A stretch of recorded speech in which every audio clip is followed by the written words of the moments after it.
Aleluya. Cristo viene pronto. La espada del Espíritu es el tema que quiero compartir ahora con ustedes, con la ayuda, como de siempre, del precioso Espíritu Santo.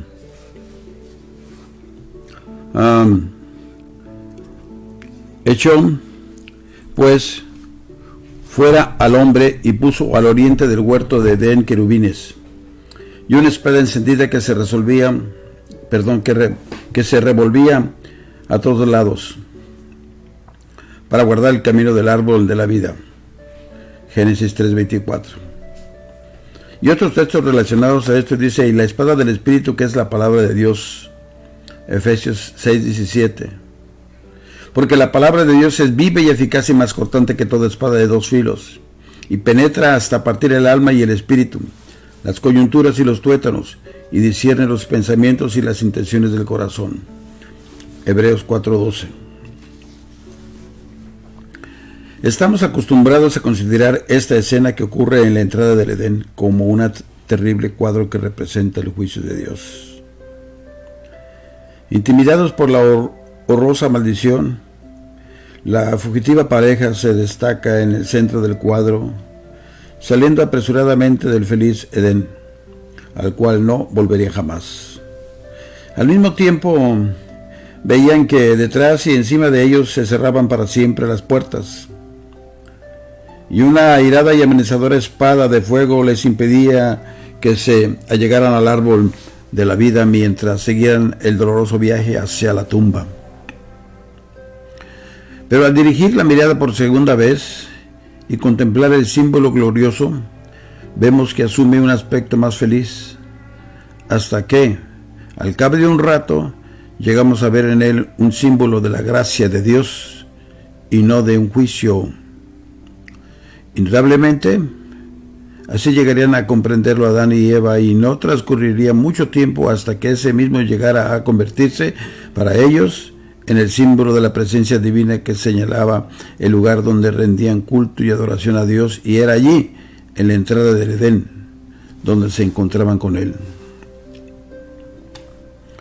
El querubín que aparece por primera vez en este capítulo llegó a ser, más adelante, en el curso de las narraciones de las Santas Escrituras, un signo de pacto del amor de Dios, y servía para manifestar su presencia.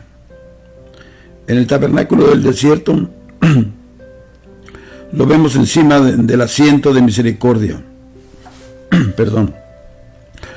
Lo vemos en las visiones que tuvieron Isaías y Ezequiel, donde interviene en la manifestación del trono de Dios, y reaparece en el Apocalipsis en la visión de la gloria celestial.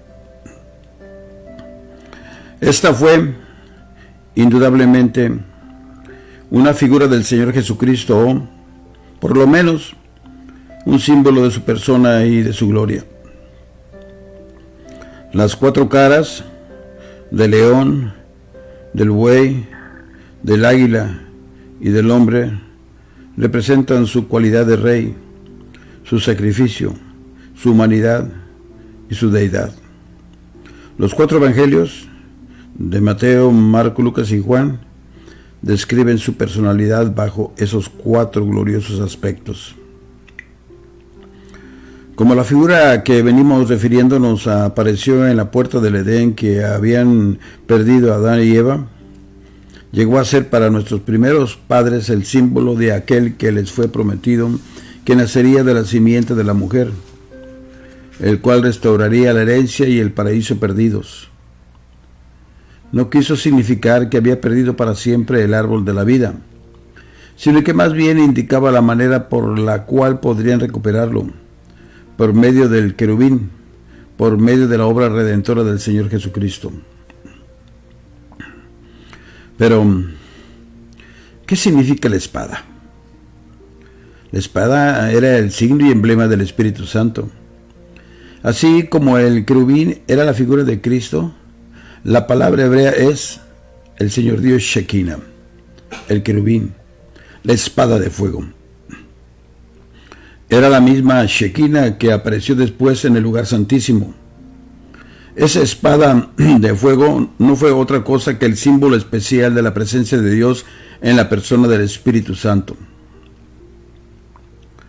Por consiguiente, fue más bien un símbolo de la gracia de Dios y no de su juicio. Y si bien Él encierra, en esencia, los principios de la justicia divina, que no podía permitir que una raza pecadora participase del árbol de la vida de la manera que lo hacían antes. No obstante, señalaba hacia la redención venidera y a la obra de Jesucristo, que habría de abrir las puertas de misericordia, aún para los pecadores, por medio de la sangre de Jesús y la gracia renovadora del Espíritu Santo. Aleluya. La espada de fuego que se vio en la puerta del Edén era el embrión de la cruz. Dio énfasis a la gran verdad de que el juicio tiene que venir antes de la misericordia, que la muerte tiene que ser la puerta que dé acceso a la vida, y que la antigua vida natural tiene que caer ante la afilada espada, antes que podamos entrar por las puertas del nuevo paraíso y participar del árbol de la vida, aquella vida que es incorruptible y eterna. Significa la fuerza arrolladora del Espíritu. La espada es símbolo de la muerte, y la muerte es la magna revelación de la gran salvación de Cristo. La tumba es siempre símbolo del Evangelio, y la cruz no solo significa la muerte de Jesús, sino también la nuestra. A eso debe el odio que tiene Satanás a la cruz, y fue él quien indujo a Pedro a que la desechara al decirle a Jesús: Señor, ten compasión de ti. Mateo 16:22. Y no me estoy refiriendo a la cruz de madera, de oro, de plata, ni a esos, sino al sacrificio que Jesús hizo en el Monte Calvario. Pero el divino Redentor no le hizo caso y le dijo que ese pensamiento nacía de Satán. La razón por qué los hombres tratan de eliminar la cruz y la sangre del nuevo evangelio es porque tienen sagaz sospecha de que, habiendo existido una cruz para Jesús, también la habrá para ellos. Pero no hay ningún otro modo por el cual podamos entrar a la vida eterna. Todo lo nacido de la carne, por consiguiente, está bajo la maldición. Toda partícula y fibra de la vida natural es mala. Podremos engatusarla y halagarla y se sonreirá con nosotros, pero llegará el día en que si le causamos algún disgusto, nos saltará y nos golpeará. Por lo tanto, la sentencia de muerte ha caído sobre toda la raza de Adán, y la espada de fuego ha de destruir hasta el último vestigio de la antigua humanidad, antes que pueda entrar la nueva vida y participar de ese árbol vivificador que se encuentra detrás del glorioso querubín. La obra del Espíritu Santo consiste, pues, en acabar con la vida del yo y del pecado. No podemos tratar de crucificarnos a nosotros mismos ni mutilarnos dándonos golpes de toda especie, pues cada vez que hacemos algo, fallaremos en alguna parte vital. Y el viejo yo surgirá vivo de todo el proceso. La espada de fuego es la única que puede dar el golpe mortal a la vida del hombre natural, que solo piensa en sí y que se destruye a sí mismo. Por eso leemos en el capítulo 8 de la Epístola a los Romanos: si por el Espíritu hacéis morir las obras de la carne, viviréis. Versículo 13. Vemos que esta verdad se vislumbra a través de todo el Antiguo Testamento. La destrucción de la raza humana por medio del diluvio fue solamente una figura. El apóstol Pedro dice, refiriéndose al verdadero bautismo: el bautismo que corresponde a esto ahora nos salva por la resurrección de Jesucristo. 1 Pedro 3:21. De modo que el apóstol quiere decir que las 8 almas que pasaron las aguas del diluvio fueron salvadas por agua, no del agua. El diluvio que destruyó y acabó con la raza humana impía, que estaba corrompiéndolo todo, fue el misericordioso juicio de Dios que envió la salvación por medio de la destrucción. El propio Dios había dicho: he decidido el fin de todo ser. Génesis 6:13. El diluvio no fue otra cosa que la muerte y sepultura del gran cuerpo putrefacto de carne corrupta que había llegado a constituir la raza humana. El sacrificio hecho en el monte Moria fue otro símbolo de la vida que se recibe por medio de la rendición absoluta del yo. Los padecimientos de José fueron las sendas que le condujeron a su elevación y coronación. El cruce del Mar Rojo fue el bautismo de muerte del pueblo de Israel. La muerte de los primogénitos y la destrucción del ejército egipcio en el mar, lo mismo que los que perecieron en el diluvio, ponen de relieve al mismo cuadro. La salvación de los primogénitos de Israel fue la figura que empleó el propio Dios para demostrar que toda la nación había sido tenida por muerta, y que había sido salvada de entre los muertos. Antes de que Israel pudiese entrar en la tierra de Canaán, la vieja generación tuvo que morir en Egipto, y una nueva raza pasó por las puertas del Cades. El cruce del Jordán fue la figura de una muerte más profunda. La muerte de Moisés y la sucesión de éste por Josué, que era el único que podía conducir al pueblo a la tierra prometida, da nuevo énfasis al aspecto moral de la herencia más elevada que le correspondía a ellos y a nosotros. La circuncisión fue la figura del golpe de muerte que dio Dios a nuestra vida natural. Todos los tipos de la ley canónica estaban señalados con la marca de la muerte. Los adoradores hebreos y los sacerdotes aarónicos entraban al sitio privilegiado y eran aceptados por medio de la sangre de ofrendas quemadas, ofrendas por el pecado y ofrendas de paz. La limpieza del leproso se realizaba acompañada de la figura de la muerte del avecilla y el esparcimiento de la sangre sobre las alas de la compañera. Ambas constituían la parábola de cómo Dios purifica el corazón del pecador. La navaja debía rapar hasta el más mínimo signo de sus fuerzas naturales antes que pudiese entrar a reunirse con los adoradores. En la ordenanza de la vaca bermeja, debía quemarse no solo el animal, sino también el cuerpo bermejo o escarlata, que era figura del pecado, e igualmente el pequeño y tierno hisopo que representaba nuestra vida innatural y los más delicados signos de su fortaleza y hermosura. Todo debía ser consumido por las llamas junto con la vaca.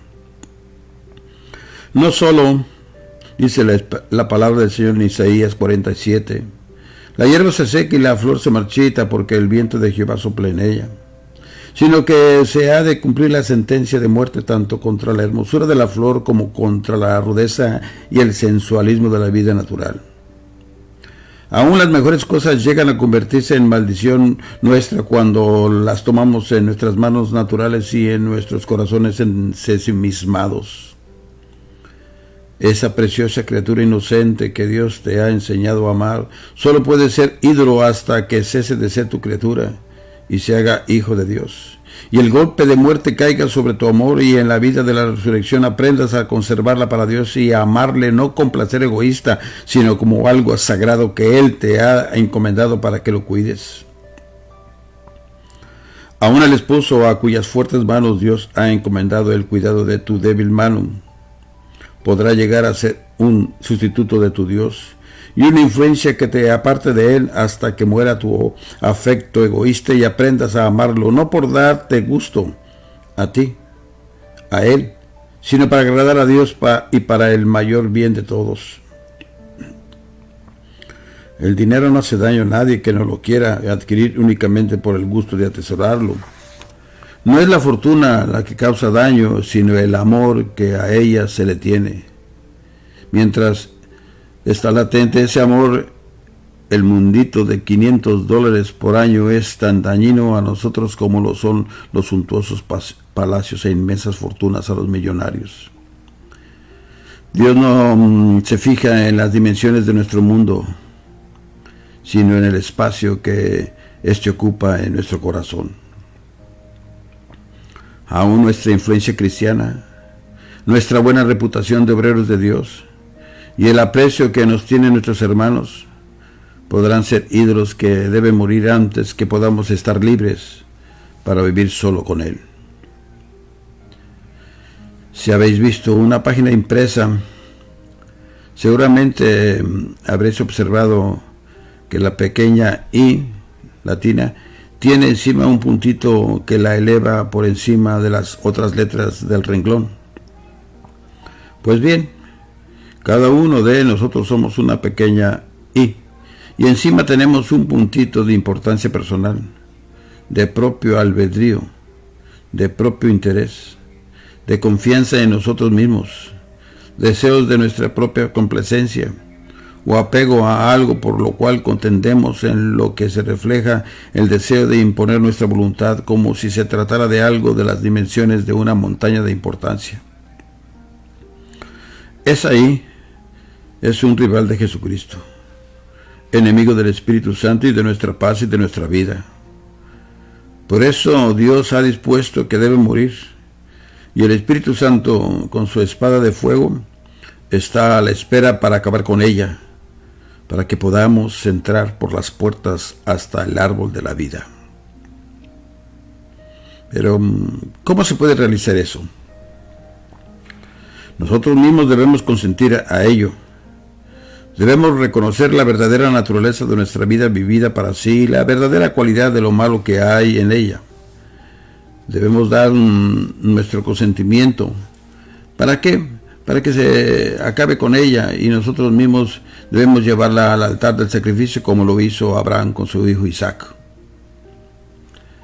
Eso es muy difícil al corazón natural. Pero en el instante en que se doblega la voluntad y se hace la elección, ocurre esa muerte. La agonía ha terminado, y nos sorprende ver que la muerte se ha efectuado. Generalmente la crisis de la vida, en tales casos, depende de un solo punto. Dios no tiene por qué golpearnos en 100 lugares para causarnos una herida mortal. Hay un punto que toca el corazón. Ese es el sitio en el que, generalmente, Dios da el golpe. En aquello que más amamos, la cosa decisiva de nuestros planes, la fortaleza de nuestra voluntad, el centro de nuestro corazón.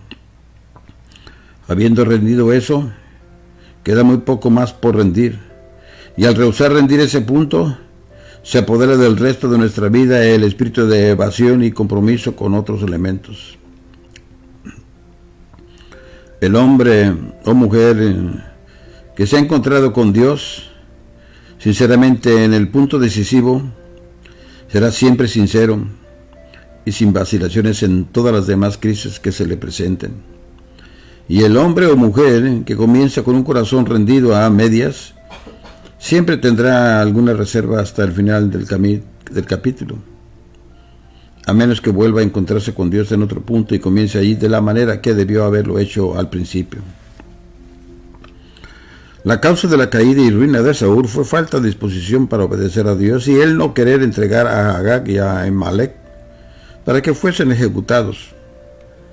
Entonces Saúl cumplió todas las órdenes de Dios, pero menos una. Peleó denodadamente, condujo sus campañas hábilmente, subyugó a Amalek, no dejó parte alguna en manos del enemigo, pero retuvo lo mejor de los despojos y dejó con vida al rey para complacerse a sí mismo, aunque pretendió que lo hacía para el culto de Dios. Esa fue la causa de su ruina. El veterano Samuel dejó a las generaciones que habían de venir después de él una lección objetiva de lo que quiso significar al tomar su espada y al destrozar a Agag en presencia de Saúl, diciéndole que obedecer es mejor que los sacrificios y el prestar atención que la grosura de los carneros. El primer libro de Samuel 15:22. La verdad es que aquellas personas que temen someterse a Dios tienen que padecer mucho más severas pruebas y pasar por tribulaciones y dolores que nos hacen entremecer al solo pensar en ellos. La persona valiente que se atreve a morir una vez por todas y para siempre es la más prudente, y no solamente la más feliz, sino la más fiel y la que descubre que el yugo es más fácil y ligera la carga. Amado oyente, ¿estás dispuesto a morir? O mejor dicho, ¿estás dispuesto a ceder hasta la muerte a aquello que tienes en el corazón? ¿Tu vida? ¿Tu voluntad? Aquello que constituye la fortaleza de tu vida natural y que es el eje sobre el cual gira todo nuestro ser. Habiéndote rendido hasta la muerte, la próxima cosa que debes hacer es creer que Dios te acepta y que el Espíritu Santo asume la responsabilidad de realizar la obra y que realmente la lleva a cabo. El mandato de las Sagradas Escrituras es muy sencillo. Así que vosotros consideraos muertos al pecado, pero vivos para Dios en Cristo Jesús, Señor nuestro. Romanos 6:11. Este es un acto puramente de fe. La fe y la vista siempre difieren a tal punto que aunque a los sentidos les parece que no puede ser así, la fe debe creer que así es. Esa es una actitud difícil de asumir y únicamente creyendo totalmente en Dios podemos confiar de tal modo en su palabra y en su obra. Pero al hacerlo así, la fe lo convierte en realidad y así será. Esas dos palabras, rendición y aceptación, son palabras claves en la vida resucitada. Son como los dos filos de la espada del Espíritu, por la cual somos crucificados con Cristo. Esos actos de rendición y de aceptación por la fe se reconocen en el Nuevo Testamento como hechos que señalan una crisis definida de la vida espiritual. No quiere decir eso que tengamos que estar muriendo continuamente, sino que debe haber habido un momento en el cual hayamos muerto realmente, después de lo cual debemos adquirir el hábito de contarnos por muertos y de mirar las cosas teniéndolo así en cuenta. En el capítulo 6 de la epístola a los Romanos del apóstol sostiene que debemos encontrarnos con Dios sabiendo claro que hemos resucitado de entre los muertos y que así disfrutemos de los beneficios del acto de la crucifixión. Debemos entregar al Espíritu Santo una vez y para siempre nuestro pecado, nuestro yo y todo lo que tenemos, y en adelante venga lo que viniere en nosotros. No debemos contarlo como parte nuestra, sino que debemos mantenernos firmes, resistiéndonos a reconocer que nace de nosotros, considerándolo simplemente como tentación. Así tendremos poder para vencerlo y podremos conservar incólume nuestra conciencia de pureza y de victoria. Al presentarse cualquier mal y no bien, nos sentimos conscientes que algo impuro nos ha tocado en nuestros sentidos interiores. Tenemos el privilegio de pasarlo inmediatamente al Espíritu Santo y depositarlo sobre Jesús, considerándolo como ya crucificado con Él. Y, como ocurría en la antigüedad al tratarse de la ofrenda por el pecado, será llevado fuera del campo y ahí se le quemará hasta convertirlo en ceniza. Eso podrá producir intenso sufrimiento, indescriptible dolor. Podrá ser muy real la pena que nos cause, pero a pesar de todo ello tendremos la dulce sensación de que contamos con la presencia de Dios, de real y verdadera pureza en todo nuestro espíritu, y que estamos separados del mal que está pasando por el proceso de consumación. Ciertamente será llevado fuera del campamento, para que ni siquiera el olor contamine el santuario del corazón consagrado, y saldremos del fuego sin que se nos haya pegado a nuestra ropa ni aun el dolor de las llamas. Es una gran bendición eso de poder contar con que el Espíritu Santo destruirá aquellas cosas. No hay ninguna espada comparable con la del Espíritu Santo para interponerse entre nosotros y lo malo, de modo que se consuma el pecado sin tocar el Espíritu. Así como el hábil cirujano con valentía y buenos instrumentos puede pasar por entre las arterias y las venas de manera tan perfecta que no lastima a ninguno de los tejidos y sin causar daño a ninguno de los órganos, Así únicamente el Espíritu Santo puede separar lo malo de lo bueno y penetra hasta partir el alma y el espíritu, las coyunturas y los tuétanos. Hebreos 4:12. Eso nos lleva al poder escudriñador del Espíritu Santo, pues esa espada de fuego es un arma escudriñadora que llega hasta el corazón al mismo tiempo que es potencia destructora del pecado.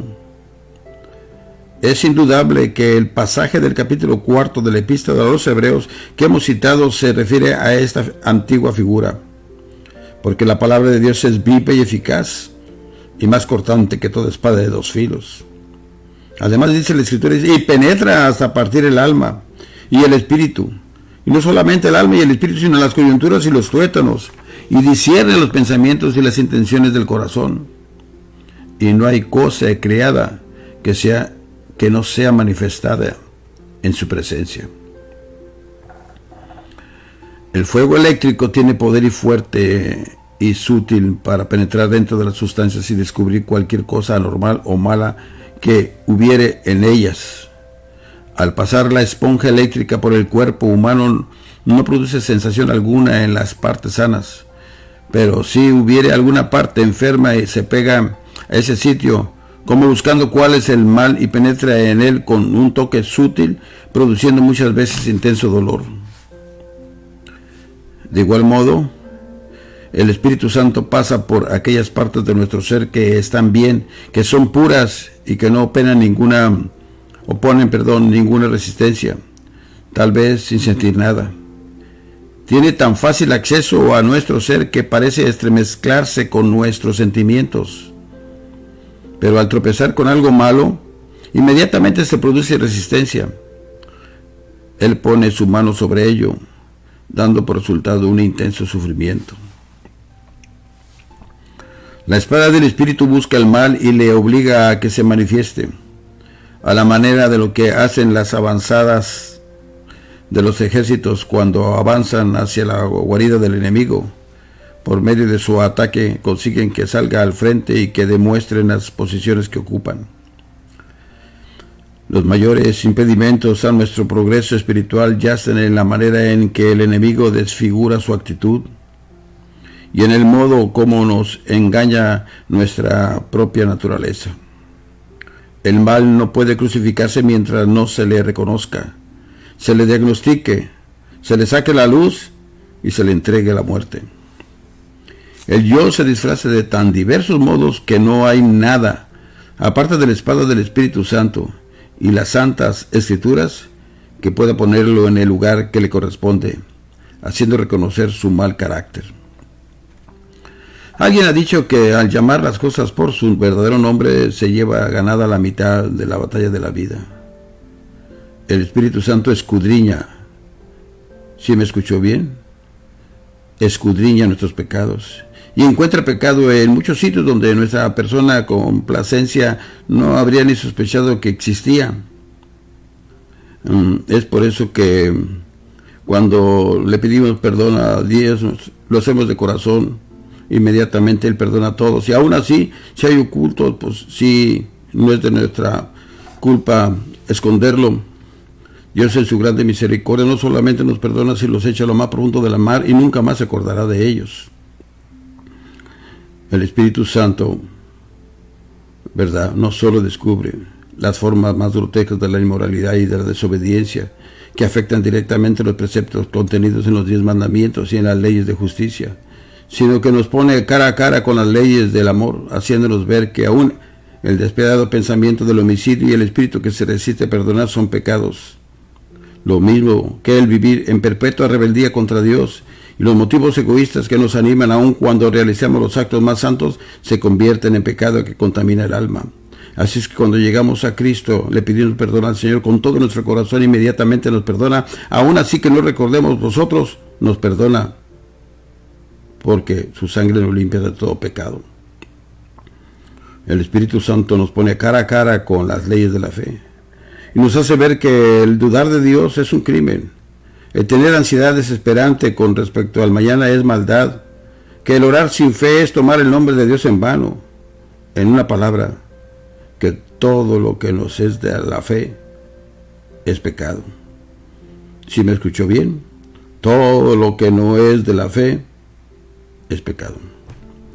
El Espíritu Santo nos conduce a través de los reinos de la verdad y del error. Nos da la piedra de toque con la cual descubrimos lo falso y nos enseña a responder a Satán aun cuando éste nos cite las Sagradas Escrituras empleando como lo hizo con Jesús, las mismas armas blandidas por él, diciéndole, también es escrito. Él sabe distinguir entre la falsa paz y la verdadera, entre el gozo terrenal y el incorruptible, entre el amor que nace únicamente del instinto natural y el de la caridad nacida del amor de Cristo, que no falla jamás, entre el celo de Jehú, que es una pasión egoísta, y el celo santo que arde tanto cuando nadie lo aplaude, y se mantiene firme cuando nos cuesta la vida como cuando nos conduce al trono. Él sabe distinguir entre la adoración falsa y la verdadera. Sabe cuando la oración que se eleva al Padre Celestial es inspirada por el Espíritu Santo y que se ve en secreto. Lo mismo cuando la emoción religiosa nace de una sensación ascética producida por un sermón elocuente, por un relato conmovedor, por un llamamiento sentimental o por una sublime sinfonía musical que haga saltar las lágrimas, aunque el corazón permanezca duro como una piedra, sin sentir nada con respecto a Dios o nuestros semejantes. El Espíritu Santo nos enseña a orar como lo hizo el salmista. Examíname, oh Dios, y conoce mi corazón. Pruébame y conoce mis pensamientos, y ve si hay en mí camino de perversidad, y guíame en el camino eterno. Salmo 139, 23 y 24. El Espíritu Santo nos da ese espíritu de absoluta dependencia de Dios que nos hace estar dispuestos a que se nos escudriñe y nos deleita que se nos exponga delante de Dios y nos hace exclamar, ve si hay en mí camino de perversidad. O como dice la versión moderna, camino malo. Nos alegra ser apartados no solo de lo malo, sino de lo terrenal y ser segregados de toda vida egoísta, a fin de evitar todo camino doloroso, y de ese modo quedará subyugado todo aquello que puede hacernos daño. De ese modo, no solo podemos dejar a un lado el pecado que nos acecha, sino todo aquello que pudiera impedir desarrollarnos espiritualmente. El bendito Espíritu Santo, que toma posesión del corazón consagrado, se interesa vivamente en nuestra vida más elevada y nos vigila con tal amor que raya en el celo. La traducción hispanoamericana nos da este texto de la Epístola de Santiago con toda su hermosa exactitud. El Espíritu que Él ha hecho habitar en nosotros nos ama hasta sentir celos. Capítulo 4:5. El Espíritu Santo se preocupa muchísimo para conservarnos sin mancilla y sin culpa, poniéndonos así en condición de poder cumplir la voluntad de Dios. El Esposo Celestial no solo quiere que su iglesia sea inmaculada, sino que sea sin arruga de ninguna especie. La mancha es la señal del pecado, pero la arruga es signo de debilidad, de vejez y de decadencia. Jesús no quiere ver ese toque desfigurador en el semblante de su amada. Por eso, el Espíritu Santo, que es el ejecutor de su voluntad, y el mensajero divino que Él mandó para que llame, separe y conduzca a la esposa al hogar, este está celosamente empeñado en que se cumpla en todos sus detalles la voluntad del Señor, y nos escudriña constantemente, con más y más ternura y con la mayor solicitud, con el objeto de descubrir cualquier falta secreta o cualquier cosa que nos falte, a fin que alcancemos a la plenitud de la estatura espiritual y a la entera preparación para las bodas del Cordero. Recibiremos su escrutinio y su amorosa atención con verdadero placer.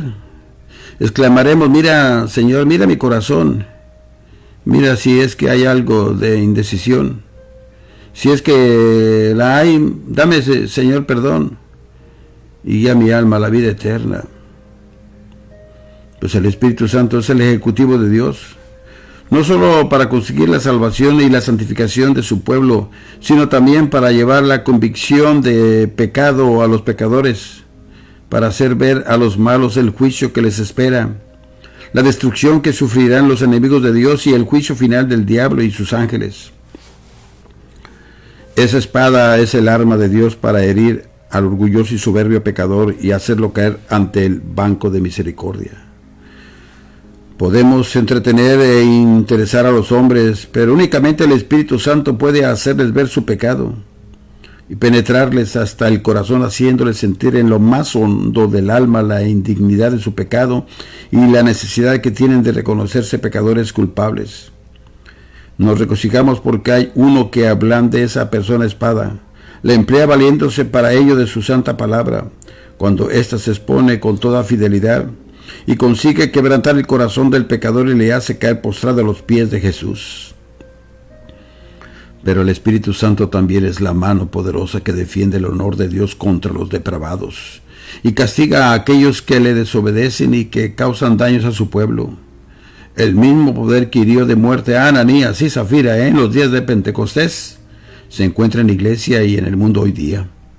Y donde quiera que Dios está presente, hace conocer sus juicios de manera maravillosa. Es cosa muy solemne el atreverse a presumir contra el Espíritu Santo. Él es el autor de la vida humana y puede privar de ella en cualquier momento. Dios mismo lo ha dicho: si afilare mi reluciente espada y echare mano del juicio, yo tomaré venganza de mis enemigos. Deuteronomio 32:41. En otro lugar dice: ninguno agravie ni engañe nada a su hermano, porque el Señor es vengador de todo esto. 1 Tesalonicenses 4:6.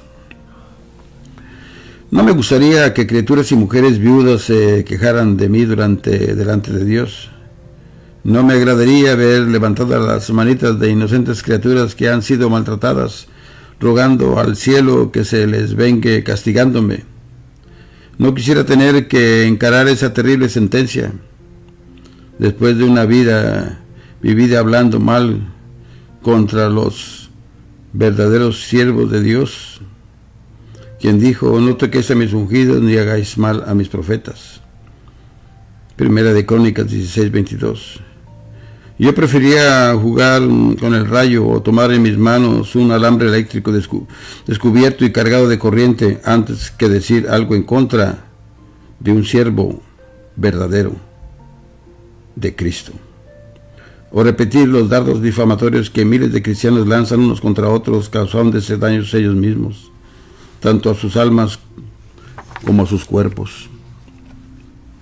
Tal vez os sorprenda algunas veces por qué no sanáis de vuestras enfermedades, por qué no sentís vuestro espíritu colmado del gozo del Espíritu Santo y vuestra vida bendecida y próspera. No quiere decir que toda enfermedad es causante de esto. Podrá ser que algún dardo que arrojasteis con voz airada en algún momento de ociosa charla os persiga en su viaje de regreso, pues toda palabra rencorosa y mala que decimos, después de hacer su recorrido, retorna al punto de partida.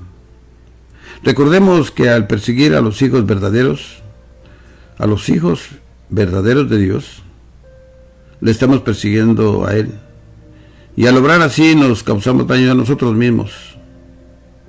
Finalmente la hora viene en que Jehová castigará con su espada dura, grande y fuerte, al Leviatán, serpiente veloz, y al Leviatán, serpiente tortuosa, y matará al dragón que está en el mar. Isaías 27:1.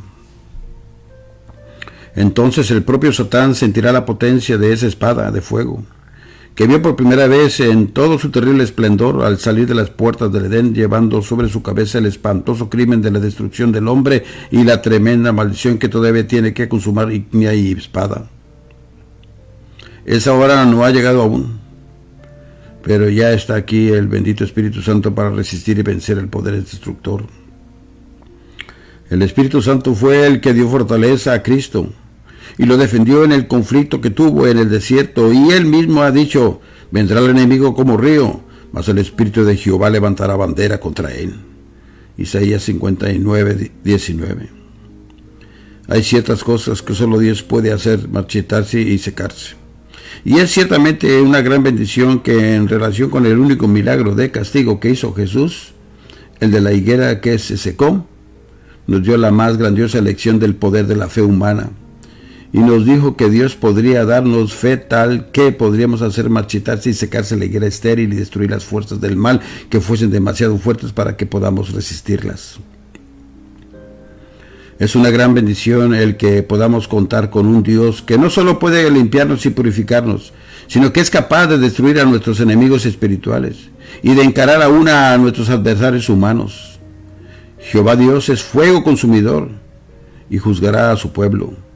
Si solo pudiéramos darnos cabal cuenta del significado de esas tremendas palabras, que Jehová es fuego consumidor, sentiríamos tanta compasión por la persona que nos hace daño, que no le desearíamos mal, sino que temblaríamos al pensar en la sentencia que recaerá sobre ella.